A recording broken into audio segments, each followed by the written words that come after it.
Etsy does not want to fix this, but they kind of have to. What's up, guys? Dave here. I want to talk about a giant can of worms facing the Etsy community as well as facing Etsy.com.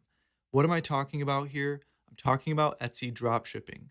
Reselling is specifically prohibited under Etsy's policies. We're not talking about print on demand, we're talking about dropshipping. Now, to be clear, I don't have a problem with drop shipping. I just have a problem with drop shipping on the Etsy platform. Etsy is built for handmade sellers and digital creators, not for drop shipping. And drop shipping essentially dilutes the platform, not only for Etsy creators, because we're here as handmade creators, we're here as digital creators, and it's our space, it's our website. It's not made for drop shippers.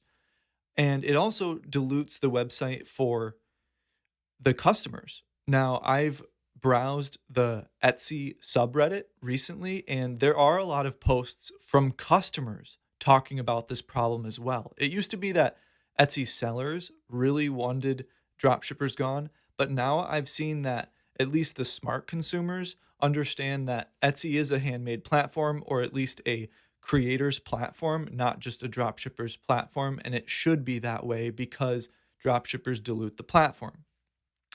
So again, I don't have a problem with drop shipping. It's just not cool on Etsy. It would be like going into a library and starting practicing your instrument. It's just not the time, it's just not the place for that action. It's just not cool. Period. So, why isn't Etsy going to fix this problem anytime soon? Or at least it's not going to be a swift solution. It's likely going it might even be a solution we don't like as sellers. But the number one reason why it's not going to be an easy solution for Etsy, the corporation, because it would require a brand new system in place. Now, what does a brand new system in place mean? It could mean two things. The first thing it could mean is more hires, more humans for manual reviews of stores.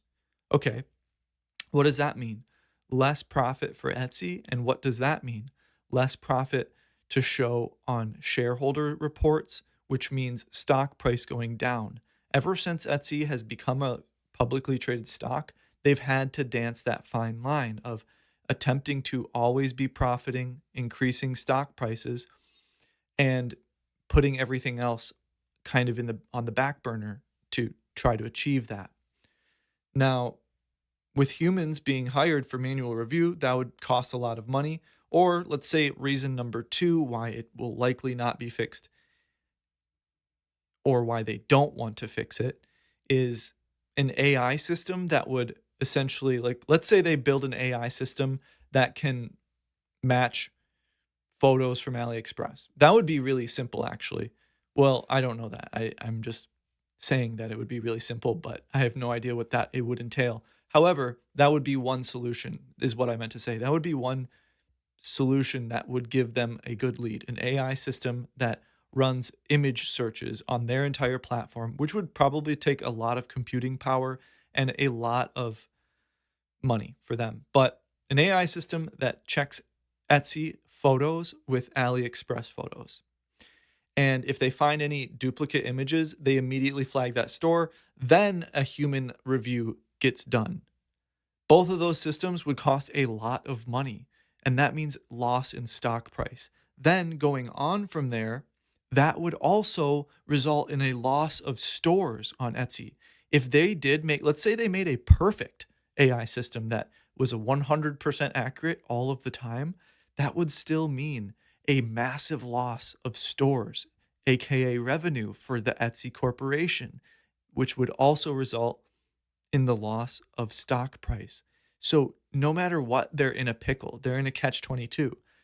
They don't want to take all these stores down all at once because that would really hurt their bottom line. And they don't want to hire a bunch of humans because that would cost a ton of money as well.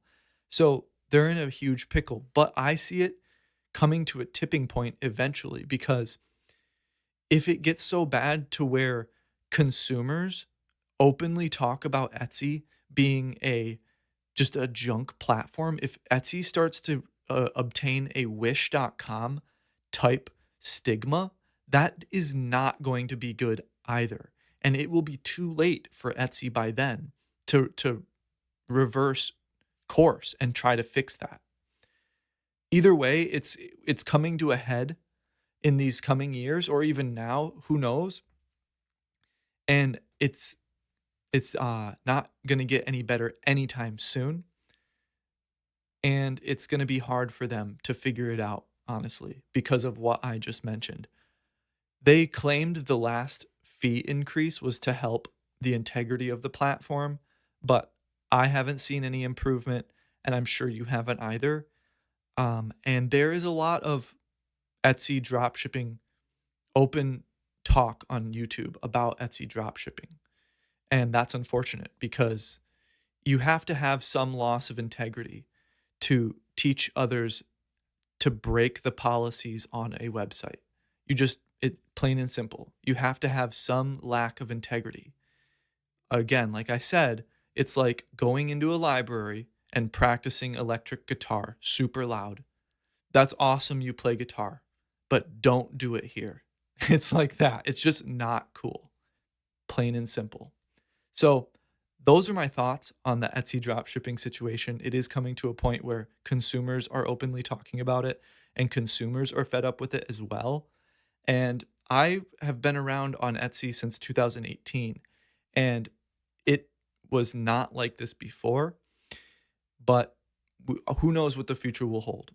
I'm hopeful for Etsy, of course. It's the handmade platform, it should always be. And we'll see what happens. Let me know what you think because it's an interesting situation and it definitely is a pickle. If you're new to the channel, please consider subscribing and let me know what you think in the comments. Have a great day.